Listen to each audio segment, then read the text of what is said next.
Prazer em recebê-lo em A Força do Agro, melhor do Brasil, começa no campo. A partir de agora, informação e conhecimento sobre o setor que mais cresce. Somos o país do agro e convidamos você a seguir nosso perfil no Instagram, aforçadoagro.1, e vir com a gente fazer desse campeão brasileiro uma paixão nacional.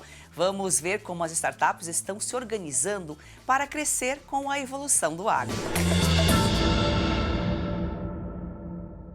E aqui com a gente, Tiago Parente, que é CEO da iRancho. Seja muito bem-vindo, Tiago. Muito obrigado, Joyce.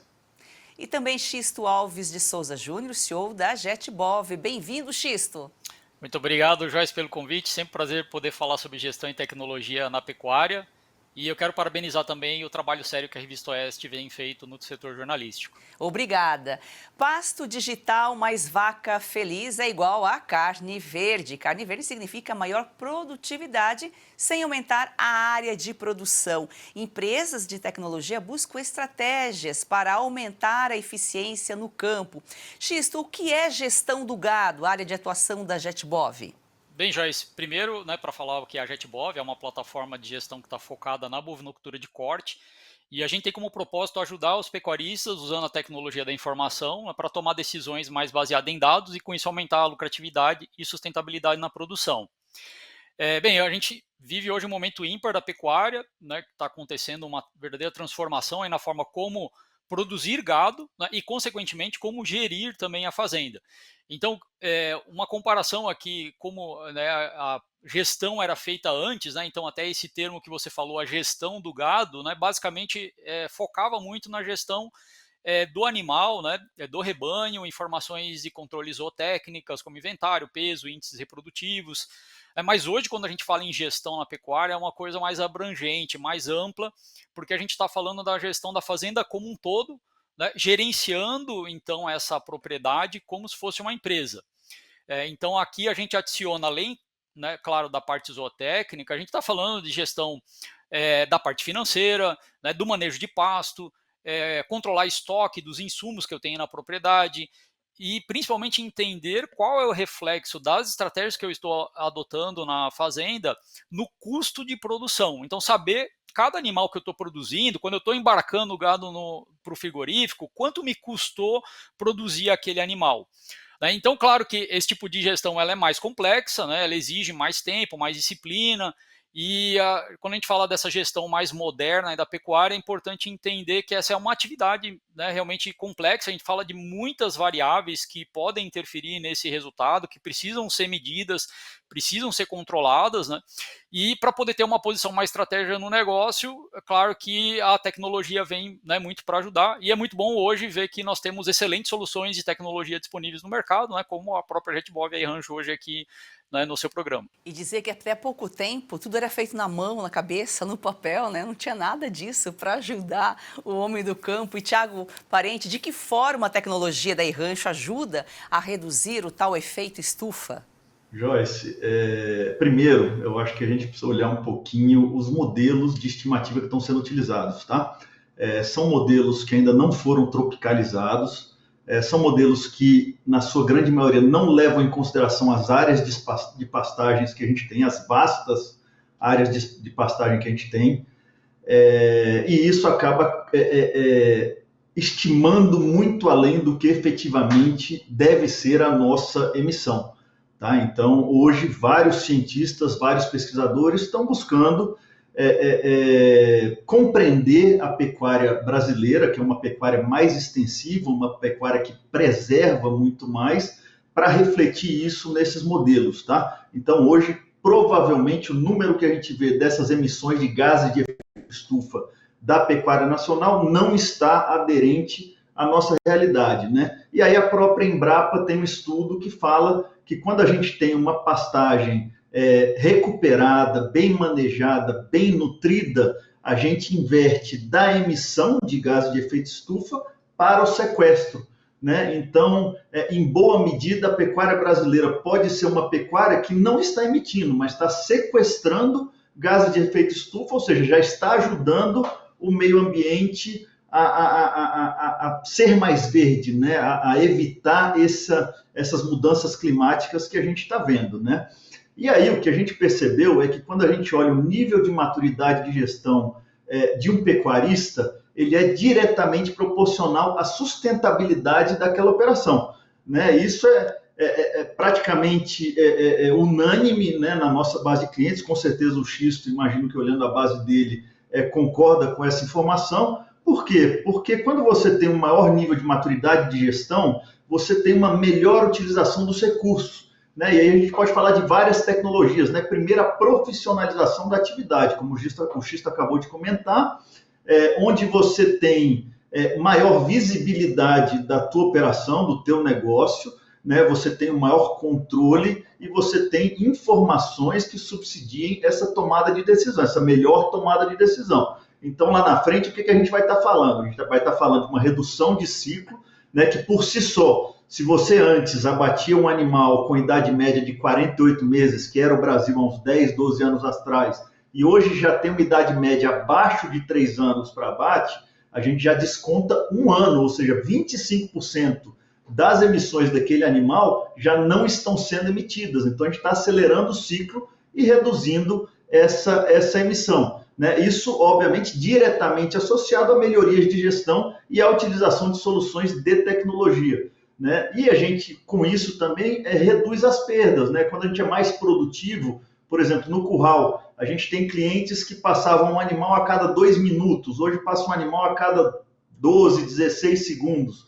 Né? A gente sabe que cada animal que passa no curral, ele vai estar perdendo aí de 15 a 20 quilos. Né? Então, quanto mais eficaz, quanto mais produtivo a gente menos a gente perde. Né? E aí, no final das contas, a gente acelera esse ganho. Né? E aí, de outras tecnologias, não só da iRancho, a gente já está falando de aditivos nutricionais que reduzem consideravelmente essas emissões. Né? A gente já está falando de seleção genética, a Associação de Angus já está testando animais por emissão para fazer a seleção por essa emissão de gases. Então, você vai ter linhas genéticas que emitem menos gases de efeito estufa. Né? E você está falando de rastreabilidade, que é o nosso outro projeto chamado Safe Beef, onde você dá transparência a todas essas outras tecnologias utilizadas. Né? E aí, paralelo a isso, a gente tem em conjunto com o Banco do Brasil um projeto que chama Pecuária Mais Sustentável, que visa justamente evoluir o grau de maturidade da pecuária do Brasil. Né? Então, hoje, para evoluir esse grau, você vai ter que investir em tecnologia. Primeiro, assim, com certeza absoluta, uma operação mais sustentável é uma operação mais lucrativa, mas existe sim uma conta de entrada e uma mudança cultural que precisa ser de alguma forma custeada. Né? Então, o Banco do Brasil está entrando como ente financiador, que já é um banco que opera a maior parte do Plano Safra, e a gente consegue financiar todas as tecnologias necessárias para evoluir desde a reforma da pastagem até uma possível emissão de créditos de carbono. Tá? Então, a gente está buscando formas de evoluir ainda mais a pecuária do Brasil. Veja só como a tecnologia ajuda o agro a ser ainda mais sustentável, né? Porque a gente economiza tempo, dinheiro, preserva o meio ambiente, aumenta a produtividade. Xisto, já existem até sensores nas porteiras das fazendas que fazem a contagem de bois? Sim, Joyce, é verdade. Hoje, né, nós temos disponíveis diversos equipamentos que ajudam esse processo, automatizam a coleta de dados. Esses equipamentos tornam o processo de coleta de dados muito mais ágil e confiável. A gente está falando, por exemplo, dos brincos e as balanças eletrônicas, que já são tecnologias que estão disponíveis há mais tempo. Então, esses equipamentos conectados, integrados aos aplicativos, eles aceleram muito, né, o processo dentro do curral. Né, o próprio Thiago comentou, né, sobre esse ganho de tempo. Né, a gente vê aqui também muitos casos em que essa economia ela chega a ser maior do que 70% do tempo. Então, a gente está falando de uma economia de tempo no curral, a gente está falando de um ganho também, né, relacionado à diminuição do estresse que o animal passa por esse processo, né, quando está sendo feita uma pesagem, quando está sendo feito um manejo sanitário. E essa informação já é coletada de forma automática e, a partir disso, né, já é possível tomar decisões que vão impactar no resultado daquele animal.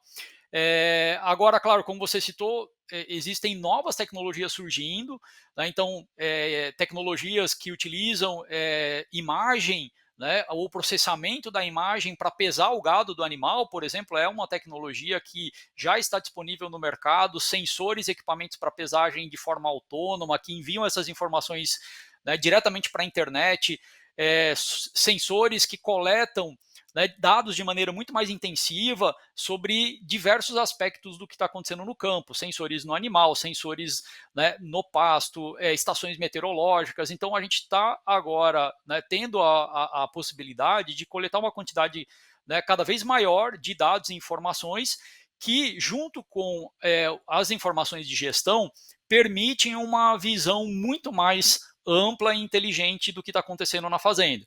Então, hoje na JetBob a gente trabalha com mais de 60 tipos de integrações já diferentes de equipamentos, sensores, plataformas de dados, e a gente acredita que esse número não vai parar de crescer, né, principalmente à medida que a internet está cada vez mais disponível no campo, né, esse também acaba sendo um gargalo, muitas vezes, para a adoção dessas tecnologias, mas nós vemos que esse é o futuro da pecuária, esses sensores e equipamentos cada vez mais presentes, e nós temos como sistema de gestão, né, um papel de ser o integrador desses dados para conectar, então, essas informações e ajudar o processo de decisão, de tomada de decisão, para que ela seja cada vez mais inteligente. Para fazermos um jornalismo independente, nós não recebemos verba pública, mas para isso contamos com parceiros, com você, que é assinante da Revista Oeste, e também a sua audiência, é muito importante para nós. Vamos a um rápido intervalo e já voltamos. Olha só, dica importante para você que sofre com dores crônicas no corpo, tem artrite, artrose, reumatismo, fibromialgia, inflamação ou desgaste nas articulações. Provavelmente está cansado de sentir dores.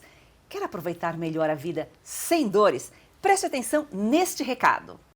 Eu tenho uma vida muito corrida. Do cinema para o teatro, dos shows para os estúdios. Algum tempo atrás comecei a me sentir muito cansada. Primeiro achei que era só um mal-estar. Depois vieram dores nas costas, nos braços, nas pernas. Eu estava assistindo televisão e um comercial me chamou a atenção. Era sobre um produto 100% natural. Passei a tomar o Ora Pronobis da Vitae Gold antes das refeições. Logo nos primeiros dias eu senti diferença. Aquele peso nas pernas, nos braços, foi aliviando totalmente. Hoje a minha concentração e energia aumentaram 100%. Viram só? E não é só a Lucinha. Tem telespectadores nossos, Renata, que mandam mensagens relatando melhora já nos primeiros dias. E você aí, quer ter esse auxílio poderoso contra as dores no corpo? Você precisa conhecer o Ora Pronobis da Vitae Gold. Seja muito bem-vinda, Renata. Obrigada, Joyce. É isso mesmo. Além de combater as dores no corpo, o Ora Pronobis auxilia no combate à diabetes, pressão alta, colesterol. E além de tudo, o Ora Pronobis da Vitae Gold é aprovado pela Anvisa. Ele é super concentrado na fórmula de cápsulas para realmente facilitar a sua vida. E a gente tem uma super promoção hoje. Opa, isso é bom. Promoção boa, 0800 101 1800. Pode ligar e dizer que você está assistindo a Força do Agro. Você vai adquirir o legítimo Ora Pronobis com 70% de desconto, que já é um descontão. Mas a gente vai te presentear com o colágeno tipo 2, que vai potencializar o efeito do Ora Pronobis nas suas articulações. Então, realmente é a combinação perfeita para viver finalmente sem dores. Ligue 0800 101 1800. Ora Pronobis da Vitae Gold vai livrar realmente você das dores. Ligue agora. Siga nosso perfil no Instagram, aforçadoagro.1. Tiago, nós sabemos que o agro brasileiro é o que mais preserva. Ainda assim, ser verde hoje é uma necessidade, né, do setor. Joyce, primeiro, eu acho que eu gostaria de citar alguns números aqui que eu queria que tivesse no coração de todos aqueles que vão nos assistir, tá? O Brasil emitiu menos de 1,4% dos gases de efeito estufa proporcionalmente no mundo em 2022.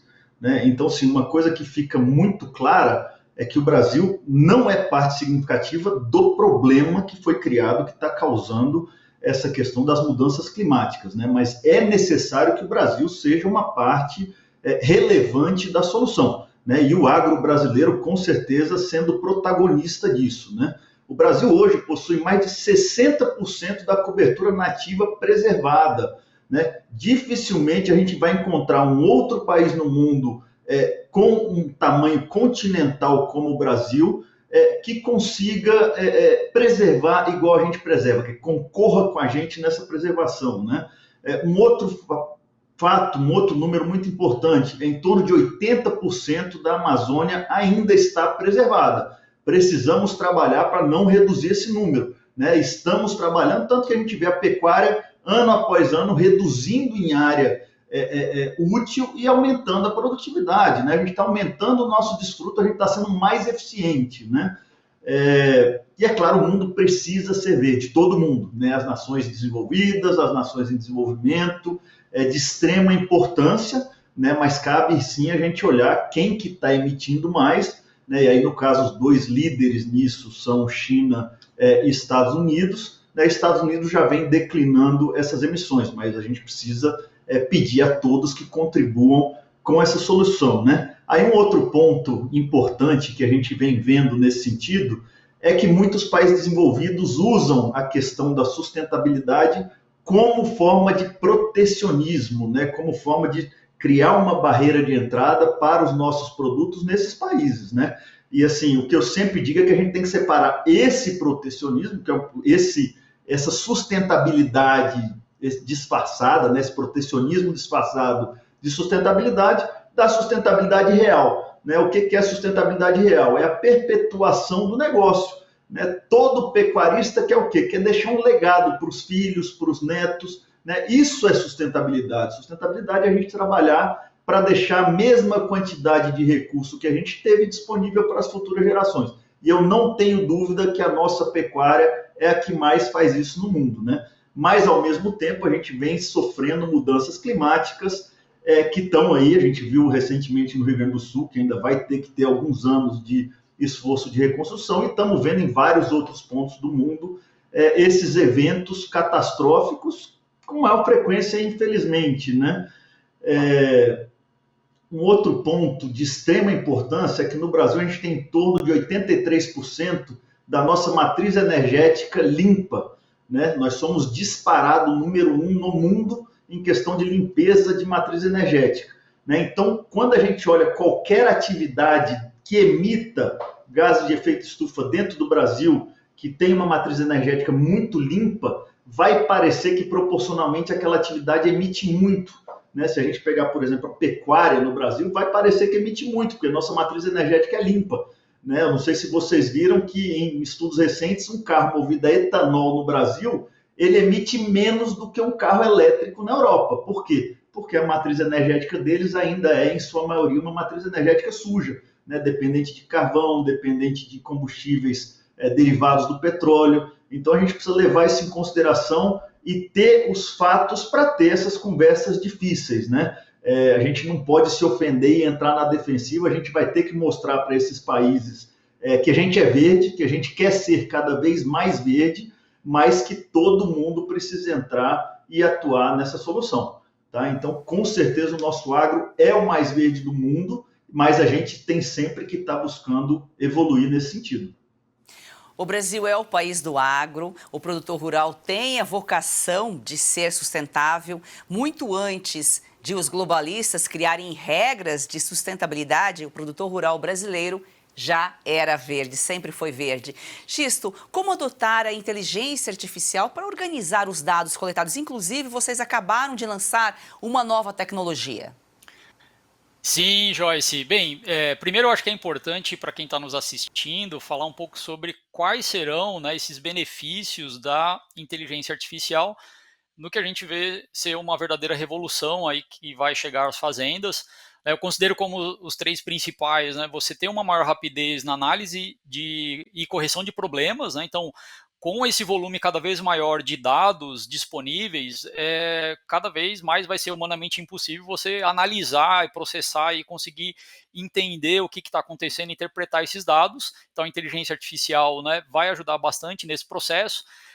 Também ajudar a otimizar o uso dos recursos, então dando uma perspectiva mais preditiva em relação ao que está acontecendo, então fazendo análises mais avançadas, a inteligência artificial poder ajudar o produtor gerando insights também e ideias a respeito de quais futuros problemas, quais medidas preventivas ele pode atacar para poder evitar, né, que aquilo ocorra e diminuir risco relacionado a questões externas. Aqui a gente está falando tanto oscilações de preço, desastres naturais, que é um tema, né, relevante agora no momento, fatores climáticos que cada vez tendem a influenciar mais na produção.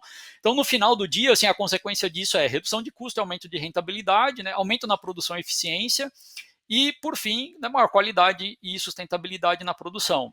E, de fato, nós estamos lançando agora uma tecnologia pioneira, né? Eu costumo dizer que a gente está passando aqui, a gente está bem entusiasmado com isso, né? A gente está passando por uma transformação que nós chamamos de a nova era da pecuária 5.0. E pensando em tudo isso que eu falei, o que a gente está lançando é uma inteligência artificial, né, generativa, como o ChatGPT, que vai ser o novo assistente de gestão do pecuarista moderno. Então, essa primeira versão, né, a GEI, né, que é o nome que nós batizamos para a inteligência artificial, ela foi treinada com todo o conhecimento que nós acumulamos nesses mais de 9 anos, já desenvolvendo tecnologia para a pecuária, e através de uma conversa com a tecnologia, através tanto de texto como áudio, ela vai ajudar a fazer análise, gerar relatórios, responder questões técnicas a respeito, né, tanto da tecnologia como, né, da gestão da pecuária e, por fim, acelerar a criação de ações, de tarefas que sejam para que elas sejam realizadas no campo. Então, a gente entende que a tempestividade da informação, né, a informação chegar mais rápido ao decisor, seja o proprietário, o técnico, quem está participando ali da gestão, é fundamental para que as ações sejam tomadas rapidamente, né, e com base nisso a gente desenvolveu e pensou essa tecnologia, né, a gente sabe que é o começo, né, a aplicação de inteligência artificial no negócio, na pecuária, ainda tem muito espaço, principalmente em relação à interpretação dos dados, essa parte preditiva, situações em que, né, o produtor para de tomar decisões só baseado no passado, né, só para de olhar o retrovisor, para de olhar o que aconteceu no passado e também consegue olhar para o futuro para que as decisões, então, vejam tendências, analisem dados de mercado e com isso ele consiga tomar uma decisão que é muito mais inteligente, que é muito mais assertiva no negócio.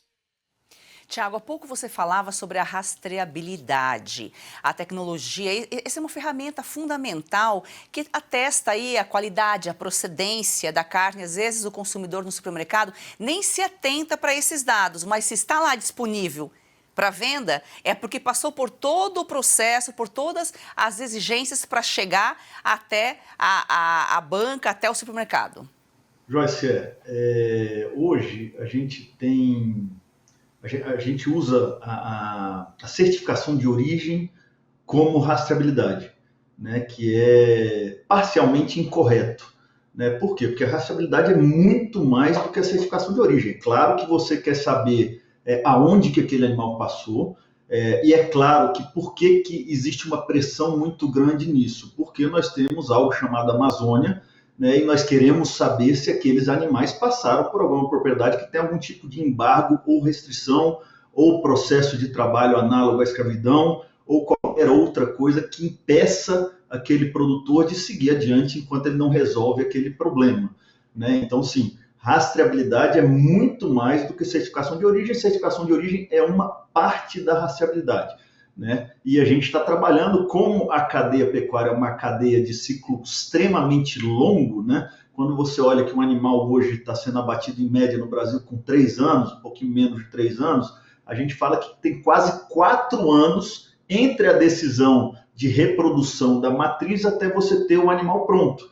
Né? E muitas vezes na minha fazenda, inclusive eu compro animais que eu não sei a origem, né? O animal já chega com 2, 3 marcas, e a gente acaba não sabendo, né? Então a gente atua justamente nesse ponto da certificação da origem, com a possibilidade de transferência de animais entre agentes, que a gente chama junto aos frigoríficos de indiretos, né? Então a gente precisa mapear os indiretos, os diretos, a indústria e até o varejo, né? O desejável é que essa carne chegue até o varejo. A gente fez um teste um tempo atrás num pub, e nós colocamos um freezer de carne rastreada e um freezer de carne não rastreada, e obviamente o freezer de carne rastreada foi muito mais valorizado pelo consumidor, acabando muito antes do freezer de carne não rastreada. Né? E por que a gente entrou? Inicialmente a Rancho não foi pensada para se tornar uma empresa de rastreabilidade. A gente é uma empresa de gestão como é a JetBov, né? Mas a gente viu que a gente estava entregando uma produtividade no curral e que a gente estava conseguindo automatizar essa coleta de informações do curral, que a gente conseguiria sim responder a pergunta de onde vem aquele animal, como aquele animal foi produzido, o que insumos foram utilizados naquele animal do ponto de vista sanitário, se houve alguma reprodução, evolução de ganho de peso. Então a gente tinha uma infinidade de informações que a gente poderia, adicionando requisitos de segurança, converter em informações de rastreabilidade. E por que isso é importante, né? Porque a gente tem um sistema nacional de rastreabilidade chamado Sysbov, mas é um sistema que tem uma série de barreiras de entrada, né? E que muitas vezes marginaliza o pequeno e médio produtor que não tem a capacidade de contratar uma certificadora e manter toda a burocracia associada à rastreabilidade via Sysbov, né? Então a gente precisaria criar um sistema que fosse sem esforço, que fosse sem custo para o produtor e que permitisse agregar valor ao produto, adicionar valor a esse produto final através de outras características que não só a certificação de origem, né? Então, o que a gente busca? Transparência, segurança do alimento, uma melhor experiência de consumo, né? E a adição de valor a esse produto final. Fique com a gente, a Força do Agro faz um rápido intervalo e volta já. É daquele banco. Peraí, a proposta parece boa. Ah, é? Então pergunta para ela se você pode participar das decisões do banco. Moça! Ah, e pergunta se o lucro do banco retorna para você no final do ano. Ah, e pergunta também se no banco seu contato é direto com o gerente. Tá, só um minutinho. Coopera, né, Mário Jorge? A Cocred tem tudo que um banco tem, mas com taxas mais justas e uma forma mais sustentável de atuar. Mais um que tem conta na Cocred?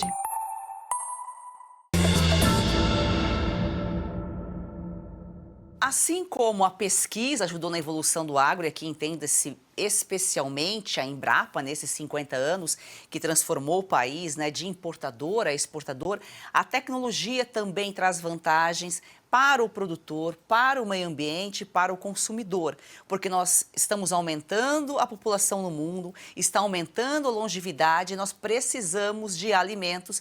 E a tecnologia, se a gente for ver, Xisto, você falou que há 9 anos vocês estão buscando tecnologia, ainda é algo um pouco novo, né? Mas acho que tem muito ainda para desenvolver, já ajudou muito e vai ajudar muito ainda nos próximos anos.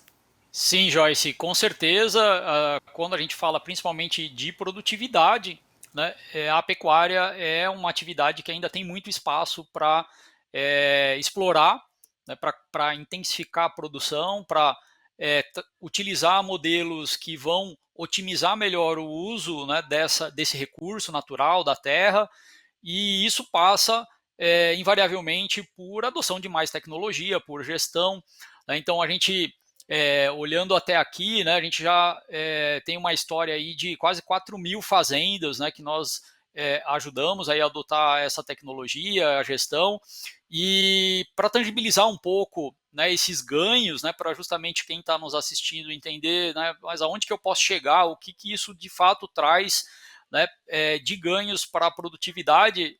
A gente fez alguns estudos em relação, né, ao comportamento e uso, né, da tecnologia, da plataforma, como que isso está gerando benefícios tangíveis para os produtores, né, e um comparativo que nós fizemos recentemente aqui, né, olhando, né, a produção arroba por hectare das fazendas no primeiro trimestre de 2024, né, comparado aqui, né, há 2 anos atrás. Então são clientes que já estão adotando a tecnologia há um pouco mais de tempo, já conseguiram implementar novos sistemas de coleta de dados, amadureceram no processo de gestão para poder conseguir interpretar essas informações, tomar decisões, né? Então a gente vê fazendas que ainda estão no estágio mais inicial, numa média de 10 arroba hectare ano, né, enquanto fazendas que, né, já estão muito mais avançadas, que fazem uma coleta de dados mais consistente, fazendo o dobro disso, né, que traz diretamente dinheiro no bolso. Então a gente está falando aqui,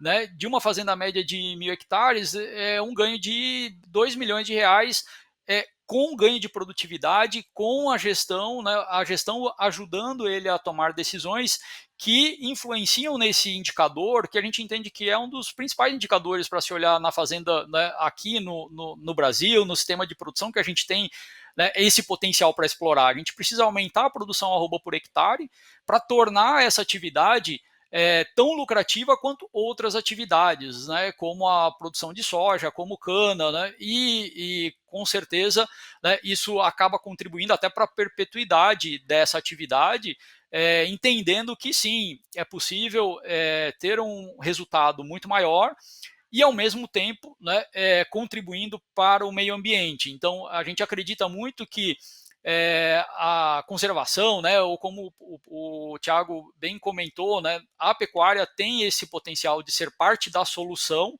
quando se fala, né, em sustentabilidade, em meio ambiente, porém a gente acredita que isso só vai funcionar se gerar lucratividade, se gerar mais, né, renda para o produtor. Agora, Thiago, essas tecnologias estão disponíveis também para o pequeno produtor em relação a custo-benefício? Com certeza, Joyce. Qualquer tamanho, né? A pecuária ela tem um grande diferencial entre atividades, que você pode ter um produtor com 100 hectares extremamente tecnificado, rodando mais de 500 cabeças ou mais até do que isso, né? E você pode ter um grande produtor que tem uma terra grande, mas que não tem nenhum grau de tecnificação ou intensificação, né? Então, o ganho de escala na pecuária está muito mais associado ao grau de profissionalização e à intensificação que você tem do que efetivamente ao tamanho da área, né? E quanto mais tecnificado, quanto mais intensificado, maior a necessidade de você adotar uma solução de gestão. E aí, falando brinco eletrônico, identificação eletrônica, pesagem. Hoje a gente tem, como o Xisto comentou, pesagem por imagem, com identificação, de forma extremamente prática, que evita a gente perder aqueles quilos de trazer o animal no curral, né? Então a gente tem uma série de sensores em posição para auxiliar o produtor nessa coleta da informação e entender como é que está utilizando cada pastagem da fazenda e tomar as melhores decisões que sejam mais lucrativas com relação a isso, tá? Então, a intensificação não é proporcional ao tamanho da propriedade. Qualquer tamanho de propriedade pode buscar a tecnificação e a intensificação e as soluções tecnológicas que são mais aderentes à sua atividade. Seja pequeno, médio ou grande, tem que acompanhar a evolução, tem que acompanhar a modernização. Se você tiver alguma dúvida, alguma pergunta para o Xisto, para o Thiago, você vai gravar um vídeo e mandar para a gente aqui com o celular na horizontal, com o seu nome e a cidade de onde nos acompanha, com a pergunta. O WhatsApp para enviar o vídeo é o DDD 11 94233 2454, nosso quadro Pergunte ao Especialista. Thiago, muito obrigada pela sua participação em A Força do Agro. Eu que agradeço, Joyce. Muito obrigado. Xisto, prazer em recebê-lo. Muito obrigado, Joyce. Fico sempre à disposição para conversar com vocês. Obrigada. E gratidão a você que nos acompanha diariamente. Você já sabe, siga lá nosso perfil no Instagram, aforçadoagro.1, e venha com a gente fazer desse campeão brasileiro uma paixão nacional.